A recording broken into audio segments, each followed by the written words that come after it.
양소영 변호사의 상담소 양담소를 찾아주신 여러분 환영합니다. 양소영입니다. A씨는 친구들과 함께 축구를 보러 갔다가 경기장 이벤트에 참여했습니다. 이벤트 방식은 관중 중 2명을 뽑아 퀴즈를 내고 이긴 사람이 자동차를 받는 것이었는데요. A씨는 운 좋게 퀴즈 대결에서 이겨 자동차를 경품으로 받았습니다. 그런데 A씨와 동행한 친구들은 우승을 축하해주지 않았습니다. 친구들의 부모들까지 나서서 받게 된 경품 자동차 값의 3분의 1을 현금으로 달라고 했는데요. A씨는 법적으로 그들의 요구를 들어줘야 될까요? 법무법인 승인 양소영 변호사입니다. 부모님들까지 나서서 자동차 값을 왜 요구하나 봤더니 축구 경기 티켓을 결제할 때 친구 중 한 명의 카드를 사용했다는 이유네요. 하지만 A씨는 이미 따로 티켓 값을 준 상황이었고요.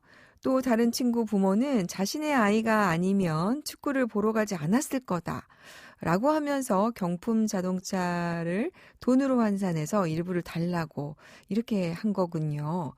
자, 그러면 법적으로 자동차 값을 나눠줘야 될까요? 네, 이런 판례가 있습니다. 로또에 당첨되면 2억을 준다 이렇게 했다가 8천만 원만 주자 그 돈을 받은 사람이 나머지도 달라면서 소송을 한 건데요. 법정 다툰 결과 법원은 돈을 줘야 한다 이렇게 판단했습니다. 로또에 당첨된 사람이 주겠다고 말을 일단 했고요. 같이 있던 사람들이 그 말을 믿었다면 당첨금을 나눠줘야 된다는 겁니다. 돈을 받은 사람이 로또를 구입해준 행위에 대해서 일부 지분을 인정을 한 거죠. 그러면 이제 이 경우는 어떨까요? A씨 역시 이벤트에 당첨을 된 상황인데 이거는 이제 스스로 퀴즈를 또 맞춰서 경품을 받은 것이고 또 주겠다고 약속은 없다는 점이 좀 차이가 있는 것 같네요. 티켓값도 역시 A씨가 부담을 했고요.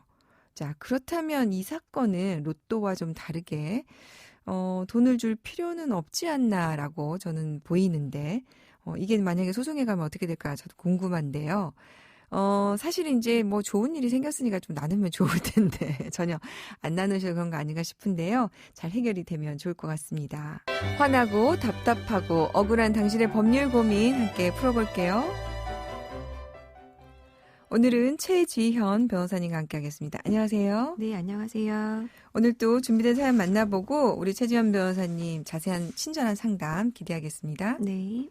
저는 30년 전 어린 나이에 결혼을 했습니다.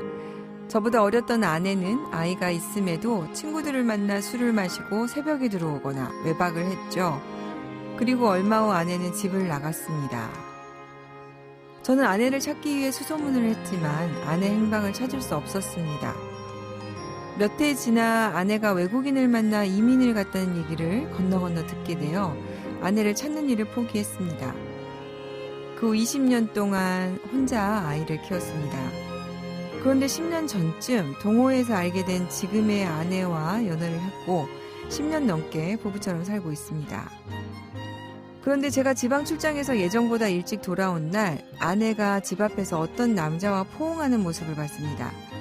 어떻게 된 일이라고 따지자 아내는 너무나 당당하게 자신의 외도를 인정하면서 오히려 제가 자신에게 소홀해서 이렇게 되었다며 적반하장 태도를 보였습니다. 이제 저는 아내와 헤어지고 싶습니다. 아내에게 위자료와 재산분할 청구를 할 수 있을까요?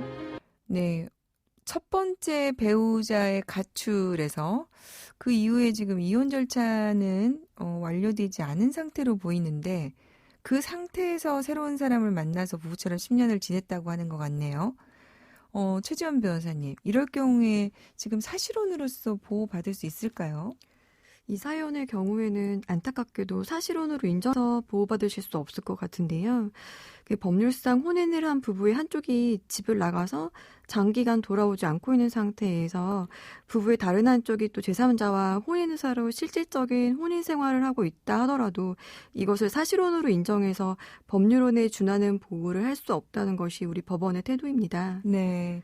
이게 이제 결국에는 첫 번째 혼인도 유지됐고 두 번째 혼인이 사실혼이 시작된 이게 이제 중혼이 되어버린 것 같아요. 근데 이제 원래 그 법률혼이 해소가 되지 않아서 그런 것 같습니다. 이 경우에는 어떤가요? 지금 질문이 위자료 청구도 여쭤보고 있는데 이 손해배상 청구도 어려울까요?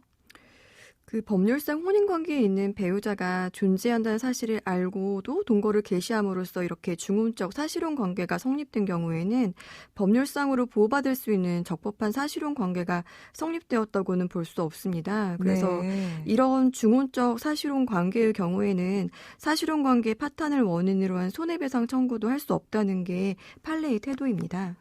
아, 그러면은 지금 이 사연에서 이 남성분 같죠? 남성분이 본인이 이게 지금 법률혼 관계가 청산되지 않은 상태에서 사실혼을 개시를 했기 때문에 본인에게도 책임이 있으니까 위자료 청구를 할 수 없다. 이런 논리가 되는 건가요? 네, 맞습니다. 이렇게 법적으로 보호받을 수 없는 중혼적 사실혼 관계에는 이 남성분의 책임도 있기 때문에 법률상으로 보호받으실 수 없어서 네. 상대 동거분에게는 사실혼 관계 파탄을 원인으로 한 손해배상 청구도 하실 수 없습니다. 네. 그러면은 이제 사연과 다르게요. 사실혼이 인정되는 경우라면은 위자료 청구를 할 수 있겠군요. 예, 맞습니다. 사실혼 관계에 있어서도 민법 926조 1항에 동거, 부양, 협조 의무가 있는데요. 따라서 사실혼 배우자 일방이 정당한 이유 없이 동거나 부양, 협조할 의무를 포기한 경우에는 그 배우자는 악의의 유기에 의해서 사실혼 관계를 부당하게 파기한 것이기 때문에 사실혼 관계 부당 파기에 대한 손해배상 책임을 면할 수 없어서 유책 사실혼 배우자에 대해서 위자료 청구가 가능합니다. 네. 또 사실혼의 경우에도 사실혼 배우자에 대한 정조 의무가 있기 때문에 일방이 부정행위를 한 경우에 부정행위를 한 배우자에 대해서도 위자료 청구가 가능하시겠습니다. 그러면은 지금 질문 중에 지금 재산분할 부분도 있어요. 이게 지금 재산분할 청구도 어려울까요? 만약에 사실혼으로 인정되는 경우라면 재산분할 청구가 가능하신데 네. 이 사연 같은 경우에는 중혼적 사실혼이기 때문에 재산분할 청구는 어렵습니다. 그래서 일반적으로 사실혼 관계는 쌍방의 협력으로 형성한 재산이 있다면 민법 839조 2에 따라 재산분할 청구권을 인정하고 있습니다. 네. 자, 그러면은 이제 만약에 사실혼으로 인정되는 경우라고 한다면요. 지금 이제 그 남자친구랑 남자 포옹하는 모습을 봤다고 하는데 지금 요때부터 해소 시점으로 보고 재산 분할을 하게 될까요?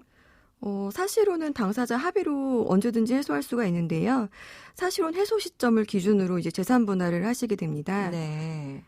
그리고 이제 사실혼 재산 분할에서도 법률혼 부부의 이혼 재산 분할과 마찬가지로 재산 분할 청구권의 소멸시효가 그대로 적용되기 때문에 사실혼 관계가 해소된 지 2년이 지나기 전까지만 재산 분할을 청구하실 수 있겠습니다. 네, 그렇군요.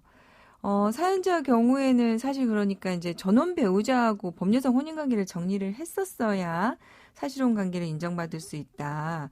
지금 이렇게 우리 최 변호사님 얘기를 들어보니까 정리가 되는데요. 네. 자, 그러면은 지금 전 아내 장기간 가출 상황인데 이거에 이제 이혼 사유가 될 수 있을까요?